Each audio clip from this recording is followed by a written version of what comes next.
Bana, mambo vipi mwanamichezo wenzetu? Karibu tena dimbani. Jina langu naitwa Cisco na kukaribisha na kukualika kwenye kipindi kizuri kweli kweli. Njoo tukujuze kile ambacho tumekuandalia mimi pamoja naye Dominic Salamba, upate madini kutokea kwetu. Taarifa ziko nyingi, lakini nyakati hizi bwana, taarifa ambazo zina gonga vyombo vingi vya habari vina gonga vichwani mwa watu ni taarifa za usajili.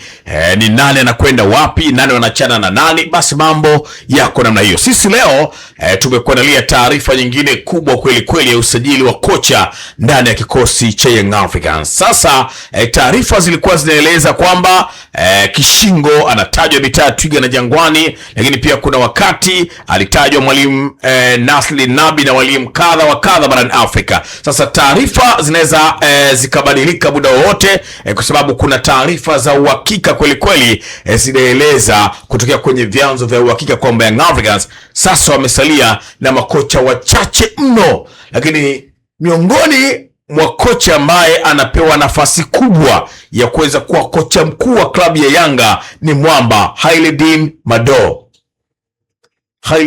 Mado. Huyo ndio kocha ambaye anatajwa huenda akaja kuwa kocha mkuu wa kikosi cha Young Africans. Sasa Dominic Salamba yuko na vyanzo vyake vingi vya uhakika, atatueleza kinaga ubaga juu ya saga hili la kocha. Je, imekuwaje kwa Hailedin Mado kuja pale mitaa ya Twiga na Jangwani, na taarifa zinaelezaje juu ya kina Kishingo ambao tunawahi pia kuwazungumza hapa? Taarifa zao zimekufa kufaje? Uko vizuri Salamba? Mimi niko vizuri kabisa. Uzima upo na hulalamiki? Namshukuru Mwenyezi Mungu. Taarifa kubwa ni kocha mpya ndani ya klabu ya Yanga. Tuliwapiga hapa makocha wawili watatu, na taarifa zilihusisha makocha wengi kweli kweli nje na ndani ya Afrika. Lakini sasa inasemekana Hailedin Mado ndio kocha ambaye anapewa nafasi kubwa sana ya kutua mitaa ya Twiga na Jangwani. Ukweli wa jambo hili ama ukweli wa taarifa hizi ziko vipi kwenye vyanzo vyako vya kuaminika kweli kweli Salamba? Nafikiri ni kweli Yanga wapo katika msako wa kuweza kutafuta mwalimu ambaye atakwenda kuchukua nafasi ambayo ilikuwa imeachwa wazi baada ya kuondoka mwalimu Pedro. Sasa timu ipo kwenye mwalimu wa muda, najua mwalimu Mwalimu yuko na timu, lakini plani ni baada ya mwisho wa msimu waweze kuja na mwalimu mwingine, na wanatamani kuchukua mwalimu mwenye experience kubwa na mwalimu mkubwa katika soka la Afrika. Ndio maana wamejaribu kufungua milango kwa walimu wengi. Kimsingi tulizungumza hapa kuhusu mwalimu Sven van der Broek ambaye kimsingi wamefanya naye mazungumzo na wako naye kwa mazungumzo baada ya kuona kwamba hana timu, baada ya kuwa amemazana na timu yake ambayo iko nayo kwa Belgium ya Zoten Wagen. Sasa yupo, lakini mwalimu ambaye ana experience, tulizungumza kwa sehemu kubwa, amekuwa na uwezo mkubwa sana na amefanya sehemu nyingi, lakini kubwa zaidi ni ule uzoefu au ule experience ya soka la Afrika na hasa Tanzania, akiwa amekaa na Simba lakini timu nyingine.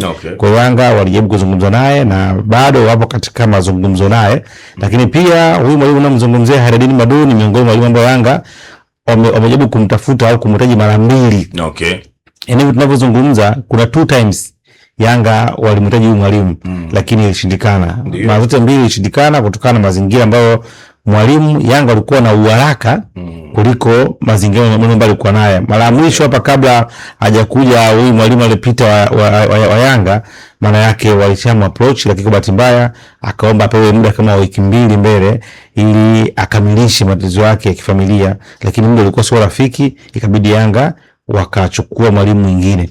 Kipindi kile wakati anakuja mwalimu Fauzi alikuwa pia mwalimu ambao alikuwa wanamtaji pia. Kwa hiyo utagundua hata kipindi kile mwalimu Sidi.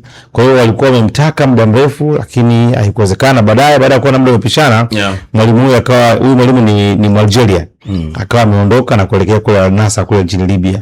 Lakini kwa tetema ziko kule, mazingira baada ya kiusalama yamekuwa sio rafiki, yanatishia usalama wa wachezaji na hata watu wengine wengi. Kwa hiyo ana opt kutaka kuweza kuondoka. Kwa hiyo waliposikia kwamba mwalimu amekuwa akitamani kupitia kwa walimu wake, kwa wakala wake kutaka kuondoka, Yanga tena wakarudisha nguvu tena na wamepata nguvu kubwa, na mpaka sasa hizi wapo kwenye mazungumzo, na hasa mazungumzo binafsi ambayo yatakwenda kuhusu maslahi ya mchezaji, na tayari washapeleka ofa ya takribani ikosekana kwa mwezi waweze kumpatia mshahara ambao utakuwa na range $19,000 mpaka $25,000 kwa mwezi, na maslahi mengine mengi ambayo wanataka kuendelea kuzungumza. Kwa hiyo ni issue ambayo ipo kwenye mazungumzo. Lakini kama ikitokea amekubali, maana yake inaweza kuwa ndio chaguo la kwanza, kwa sababu wali attempt kumpata mara mbili kwa nyuma na hawakufanikiwa, kwa sababu wamekuwa wakivutiwa na kile ambacho amekuwa akifanya mwalimu huyu kutoka Algeria. Okay. Ni mwalimu ambaye unaweza kusema sio mtu mzima sana na miaka 49. Lakini pia ukitazama historia yake ya soka, amewahi kuipatia pia klabu ya ES Setif ya pale Algeria ubingwa wa ligi ya mabingwa Afrika, na nafikiri iko hivyo.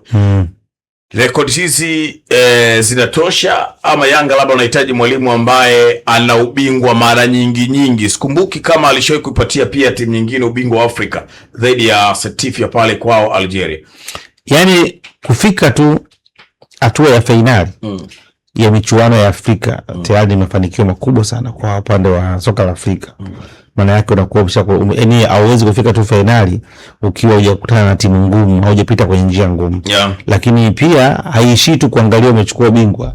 Watu wachoangalia ni mtindo unaofundisha, kama unaweza ukaendana na kile ambacho wao wanacho. Kwa sababu kuna wakati unaweza ukachukua ubingwa kutokana pengine una nguvu ya wachezaji ambao ni wengi wako vizuri, lakini wakati mwingine unaweza ukachukua bingwa kutokana na maarifa ulionao ya kutosha na kuweza kubadilisha baadhi ya wachezaji. Kwa hiyo unaangalia vitu vingi. Factor moja haiwezi kusaidia au kuona kigezo cha kufanya uweze kuopt kumchukua mwalimu. Kwa pengine utakuwa umekaa umeangalia aina ya ufundishaji wake, anafundisha, lakini pia ambapo anaweza manage timu, organize timu, lakini pia aggressiveness yake kwenye kusaka matokeo, vitu vingi wakaona pengine anaweza akafiti kutokana na kile ambacho wanakihitaji. So kinga Yanga focus yao kubwa ipo katika michuano ya kimataifa. Yani kuchukua bingwa wa ligi of course inakuwa tunaishia ni zile ndani, lakini watu wanatamani kuona at least unapiga mtu mguu mmoja mbele kwenda kwenye kimataifa. Lakini sasa wewe kama Dominic Salamba, mchambuzi na mtaalamu wa masuala ya soka hapa nchini Tanzania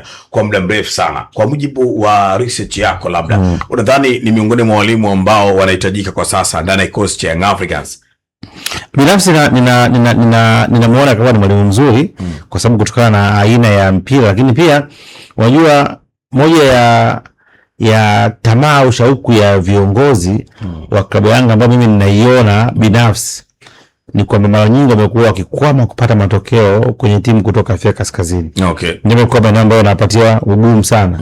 Ukiangalia hata katika kundi la msimu huu ambao unakwenda kuisha, ambao maisha wa CAF, unagundua hawakuweza kushinda mchezo wote wa ugenini dhidi ya hizi timu kutoka kaskazini, kwa maana ya Egypt, Algeria na Morocco. Lakini pia walifanikiwa kutoka sare mechi moja tu na kufungwa mechi 2 za ugenini.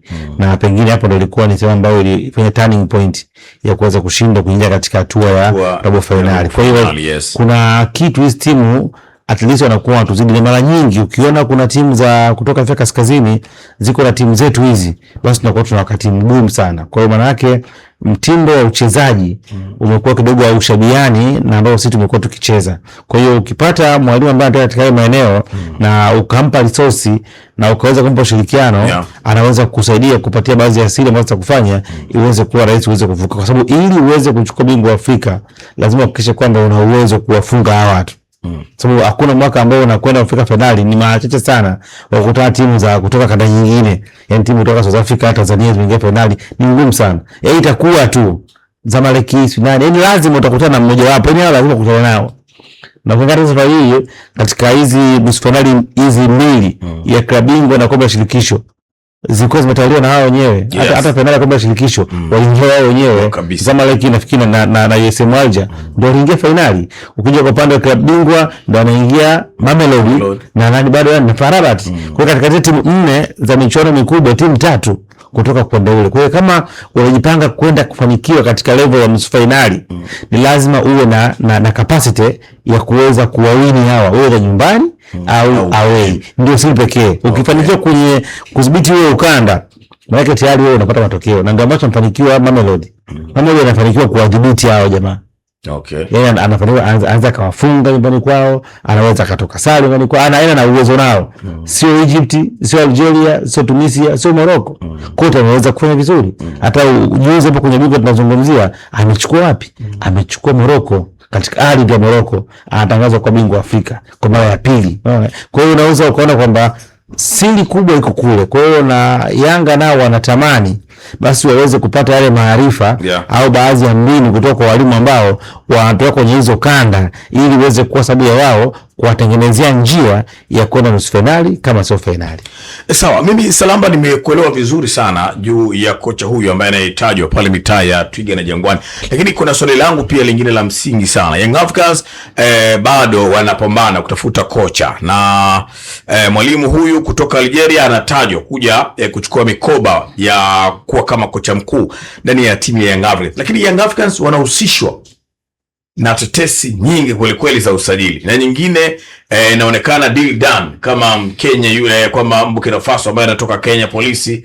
Sasa wachezaji hawa ambao wanasajiliwa inakuwa ni pendekezo la nani? Kwa sababu unaweza kuleta mwalimu mzuri, lakini kama usajili hajafanya yeye, tutarudi pale pale kwamba mwalimu atakuja, lakini mwisho wa siku atalaumiwa afanye vizuri, ijapokuwa yeye akufanya sajili. Kwa hiyo hata aje nani kama yeye sio ndo ambaye anakuja kusajili na anataka nani afanye nao kazi kwa ajili ya kufikisha sehemu, sidhani kama ina umuhimu wa kuleta walimu wazuri tena kutoka kwenye mataifa hayo ambayo umeyasema. Sio wakati wote mwalimu anapewa kipaumbele cha kuweza kusajili, sio wakati wote. Kwa sababu timu ina mifumo, timu ina kurugenzi, ina wataalamu. Ndio kuna kurugenzi za ufundi ziko pale kwa ajili ya kuhakikisha kwamba wanatafuta wachezaji ambao wanaendana na mifumo na misingi ambayo klabu yao wapo nao. Kwa hiyo mwalimu ni jukumu lako kuja kutumia resources ambazo zipo, kwa sababu hakuna mwalimu ambaye anapenda kufeli. Si ndio? Lakini matamanio ya mwalimu yanaweza kawa ni yako juu kuliko uwezo wa bajeti kuweza kusajili. Mwalimu anaweza kaja akasema kwa namtaka Dieng, namtaka Pestao, namtaka Emashur, nampata Sudan, unaweza kusajili? Ni ngumu. Sasa sio unaelewa? Yani anaweza kusema namtaka labda na Williams wa kipa wa Mamelodi na wengine wengi ambao wako pale, Kefana, wengine wote ambao wako pale.